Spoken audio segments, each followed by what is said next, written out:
Hey there, I'm Brandon Sutherland, board member for the Selkirk and District Community Foundation. This year we gave out 84 grants, totaling over $415,000, with some of those grants going to organizations that work with youth in Selkirk, St. Andrews, and St. Clements. While many of these businesses had to change on the fly, no sector had to do it as quickly as the education sector.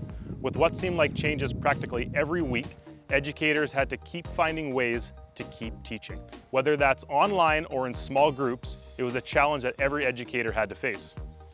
While we wish we could have talked to everyone, here are 4 educators who not only had to face these challenges, but think ahead for when life goes back to the way it was. So I'm Marco Morelli. I've been teaching at Lockport School for many years. We have a space, a healthy living space in the building that we put together 25 years ago. We just filled it with personal equipment, donated equipment. And over the years, got very dilapidated. So we'll have exercise machines, treadmill, bikes and stationary bikes, weight, speed, agility things, rope, mats. Kids will work in pairs.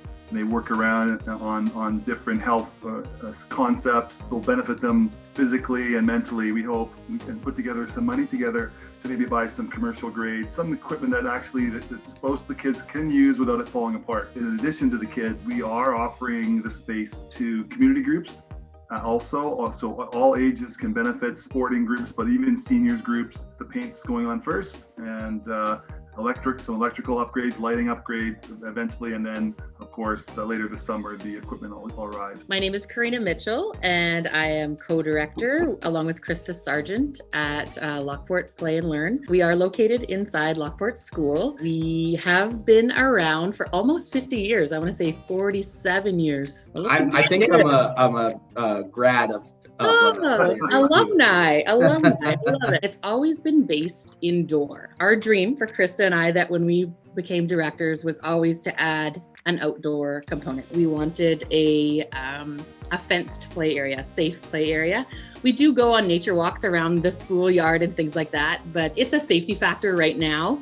And having a space that's just available just for our little guys. We have already got it up. So our fence is up, and it's great. Yeah, it's been amazing. So this has been the first week that we've gotten to use it, and the kids are just ecstatic. Our parents and community is so generous. We have staff from Lockport that their children have come through here, and they're all grown now, and they're saying, we have a playhouse, we have a slide, so they are already outfitting us with some equipment so that we can get in there and get enjoying it. I know 2 of our staff have already said to us, they're that much more attentive just because they've gotten it all out. They've ran, they've played, and then they come in and then they're like, okay, let's listen, let's take a minute, right? And so it's great. So we've already noticed that in 1 week. My name is Laura Bartlett. I am the executive director of Hand in Hand Daycare. We have 2 locations, one in East Selkirk within Happy Thought School, and one on Breezy Point Road that is a standalone center. This year we wanted to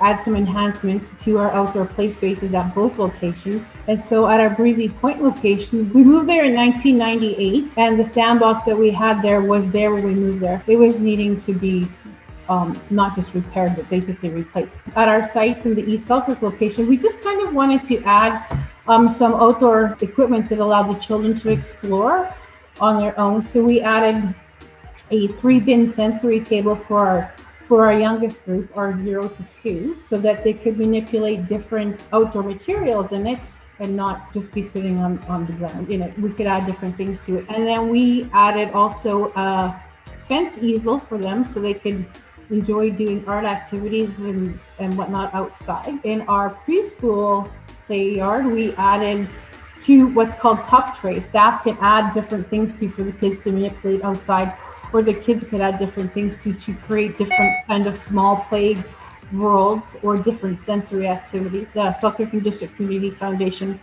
once again kind of stepped up and helped us purchase these items for the children. I'm Sandra Ross, and I'm the community coordinator for Frontier College. And Frontier College is a nonprofit literacy organization. We bring literacy to kind of underserviced neighborhoods. We call it a reading tent program, but during the summer, often kids, they experience like summer learning loss.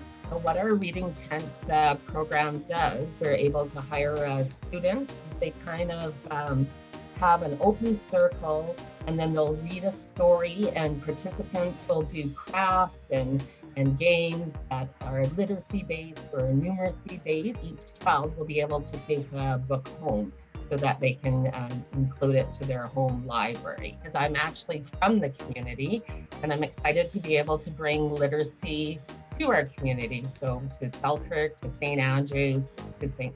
Clemens. A lot of times we partner with daycares and that to bring our program to it. We'll be out in Petersfield Market each weekend on Saturdays, and then we're looking at different areas in St. Clemens and that.